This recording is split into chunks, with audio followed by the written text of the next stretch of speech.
Welcome to Urban Teacher TV. My name is Mark, and today I'm going to be interviewing Alison Kriel for Northwold Primary School. So welcome to Urban Teacher, Alison, and lovely to hear how you first started as a head teacher. What's your background? My background, I was born in South Africa under the apartheid regime. My parents were teenagers, and that was tough going for me and for them, but I actually think they did an amazing job. One of the things that was difficult was that under the apartheid regime we were defined by our colour, I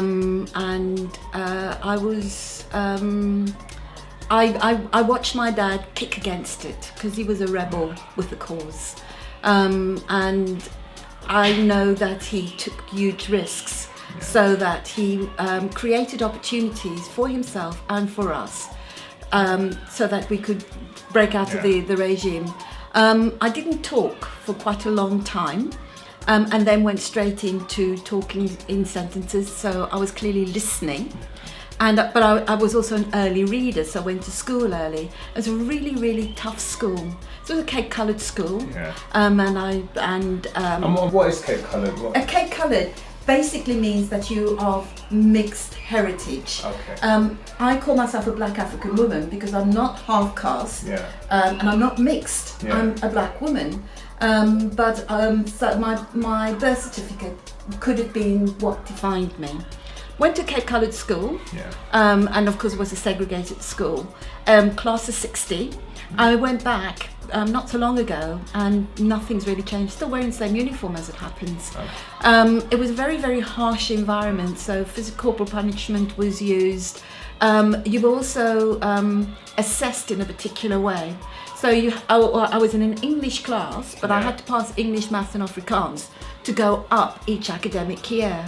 And if you didn't pass one of those exams, you had to redo the whole year. So I was young in the school anyway, but there were men in my class because they couldn't pass the test. And would you say that was been your journey into education from that experience? It gave me, and it helped me to know from a very, very young age how people can feel academically successful. So if you feel oppressed, if someone tells you you're stupid, if you're in a culture of fear, then it's very, very difficult to be successful.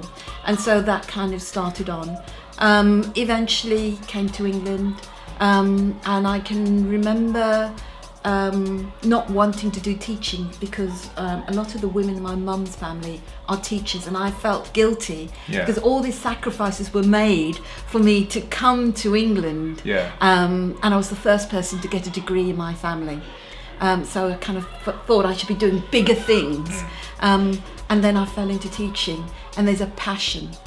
And it's something that's inborn, and I still believe that a good teacher is someone who teaches from the soul. And because I also understood what it was like to be successful and not be successful in school, it helped me to really understand what it takes to be a good teacher. Because when I look at your journey and in terms of all of the reviews I read online about the amazing stuff that you're doing at Northwold, it'd be lovely to hear that. How did you get into become a head teacher? I didn't particularly want to be a head teacher, but I had this amazing mentor. She was my NQT mentor, and she really believed in me, a woman called Diane Room. And she then became a head teacher herself. And I went to teach for her, and then I became her deputy. And she persuaded me to go for an interview. But I didn't think I stood any chance because it was to make up numbers. They were all men, they were all white, they were all into their second or third headship. It was a showcase school in Hackney. It was the first new school. And I didn't think I stood a chance as a black woman. And I then managed, and I took a risk in the interview. Because what was the risk? I didn't think I was going to get the job. So when they asked me about vision and understanding and people, I spoke from the heart. And because I took that risk, they wanted a new school, and I probably spoke in a new way. and I then got the job that way. And that's amazing, because I know that in London, in terms of having BME head teachers, it's very underrepresented. And to have you in headship and doing an amazing job you're doing, what's been some of the highs of being a head teacher? Of being a head teacher, it's a real privilege, because what you get to do is you've got a vision, and you put that vision into place, and you get tremendous community buy-in. It gives you a chance to really play your role in society. Yeah. I've met some truly amazing people, and I've also been to some amazing places. And one of the things that I really love is I think that you have to be really careful not to define yourself and to walk along a narrow path. And there's some amazing things happening in England, but there's some amazing things happening in the world. And I want pupils in this school to be ready to work anywhere in the world. So I've gone out of my way to understand education systems and to talk to dynamic people, and then bringing all of those ideas together. And then I get amazing buy-in from my staff and from pupils. I'm in touch with former pupils who tell me I've made a difference. Yeah. Staff who say thank you for the opportunity. So those are the kinds of things that make me feel very, very special. That sounds amazing. And so what would you tell a new head teacher into the job role, and taking it back to probably when you first started, what advice would you give to them to help them along the journey? When you first become a head teacher, you've got a choice. You can either choose to become arrogant, or you can choose to hold on to your values, and you can choose to listen and hold on to your integrity. Hold on to your integrity, know what's right, and do the right thing. Yeah. Learn to listen. Really learn to listen, because if you've got a vision which isn't aligned to the community, then there needs to be a marriage at some point. And if you just blindly say it's my way and that's it, then you've got a risk of leaving people behind. So if you're going to take people with you, then you've got to learn to listen. You've also got to learn to do any job in the school. So if it's cleaning up vomit, if it's being a dinner lady, if it's cleaning plates, if it's teaching, you lead by example, and that's the best way, because people then know that there's no job in the school that's too small. So what you need is your whole team to work together, and you need to model that you're willing to do any job. So those are the main things. Because that really leads on to my next question in terms of your creative leadership style. Because I saw one presentation at Google, and you was giving us a really kind of inspirational kind of presentation of how you do creative leadership within your school, how you get everyone involved in the process. I'd love to hear more about that.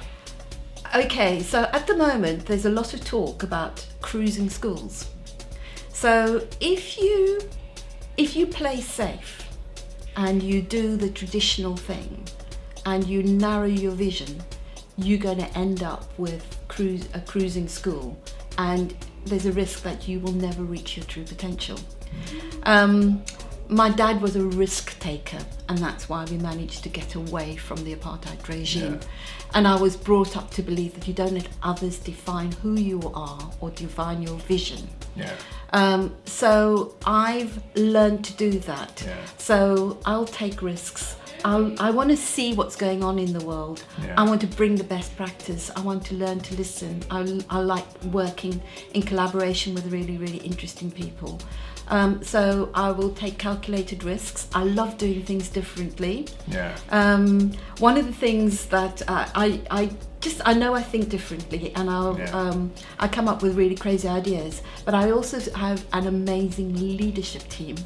And I have a team who are very different to me. So how have you developed this? Because we know that sometimes in teaching, well-being and teachers matter is one of the main agendas. How have you made that team such an amazing team, as you say? What kind of things have you done? Well, firstly, they know I truly value them, and I know they truly trust me. I give them every opportunity I can to lead, because no school should be about the head teacher. And if you're going to think about sustainability, then you've got to take a leadership team with you so that life goes on. Yeah. The other thing that we've got is real differences. So while I've got all these big ideas, I've got people there who like to dot the I's and cross the T's and hold me to account. They don't work in fear, they work collaboratively with me, and they've got no problem saying to me, actually, that's one step too far, or you might want to rethink this, that and the other. So I know that they've got my back, and they're willing to take risks, because we take care of each other. And that leads on to the next, in terms of my thinking around the conversation we've had in the past around parenting, and around how do we kind of engage the community, and also what's happening with the culture that we live in the area that you actually have this school. Well, one of the things that I said earlier was that if you've got a vision, then it's great, and you can just storm ahead and say this is the vision. Or you can choose to be a listening leader. And if you're a listening leader, then what you're going to do is you're going to look at the uniqueness of your community, and you're going to look at your vision, and you're going to see how you can align them. And also, you don't want to limit a community because it's being defined as a working class school or black school. You kind of want to take it out there. So you've got to look at a way to marry those two ideas, and you've got to have respect. For children to be successful and to grow up to become amazing adults, they need a key person in their lives. And I think in an ideal world, the key person is going to be their parent. But why shouldn't they have more than one key person? So if you've got key people in school and you've got parents, and the parents want the very best for their children, no parent wants to fail, and no teacher wants to fail, and they want to be the best that they can. So if we learn to listen to each other, we both want successful young people. So you bring those ideas together, you share ideas, you share thinking, you share methods. And if you work collaboratively, then the children will be much, much more successful. And what kind of activities have you done with the parents to kind of bring that kind of vision closer to reality? Well, one of the things we do is we don't have 5-minute parent evenings, because parents are entitled to know how well their children are doing in school, and we also want to get information from parents. So we have parent conferencing mornings where parents are invited in for half an hour every term, and it's one-on-one, and the child leads the discussion, shows their parents their work. We want the children to be proud of their work. Teachers can have honest conversation with parents, and parents can ask questions without feeling embarrassed because they're going to be rushed on. And we then ask those parents to stay with us, so they can see how we teach English, how we teach maths, and so on. We do our phase leaders run curriculum meetings every week, so that parents can come in and look at our methods, because everybody says, oh, that's not how I was taught. Well, of course it's not how they were taught, and why shouldn't they know how we do things now? But also look at some of their ideas. So if you help parents to understand what's going in school, you then get co-teaching. And that means parents can really support their children at home. And we also know where children are coming from. And I find that now our parents are so ambitious for their children. So when we say no sky too high, then I know it's coming from the child, it's coming from the parent, it's coming from the school. And we've got some truly amazing children. Last week we were at a celebration evening, and it was an enterprise evening with a company called Enabling Enterprise. And I looked at our children present the enterprise projects that they were doing, what they were getting from it, what they want to do. And the way in which they did that, learning to network at such a young age, but also talking to people who are CEOs and people doing amazing jobs in amazing buildings. And that's where the children want to go. And they can see themselves there, but they were so confident and they're self-assured and fluent. And I think that because we've got this curriculum which provides the children with those sorts of opportunities, you can really see it beginning to impact on them at every level. So in terms of Northwold, the primary school, what does the future look like for that? For Northwold School, well, we've set up the Amaya Trust. We're not interested in empire building, we want people who think similarly to us. We are in the process of putting in a bid for 2 new schools. One will be a 3 to 19 school, and then the other school is a risk, a calculated risk. A little while ago, I was in an amazing leadership program, which meant that I had an opportunity to go and work in a prison, and I was working with some young lifers, just listening to them. Yeah. And there was a shocking statistic. And all of them had been permanently excluded from school. And there was a history of permanent exclusion in the school. There was an overrepresentation of young black men.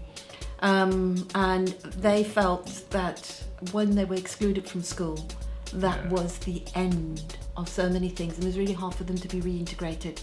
So with the new school, it will be an alternative provision where we work with parents and the child and the schools, with children who are very young, sort of 4 to 8, because what we want to do is reintegrate them back into mainstream school, and hopefully give them a better chance of being successful in school and not to go into prison. Yeah, because I firmly believe in the sense that if you're going to raise a child, you need to have all the stakeholders present to actually help that young person moving forward.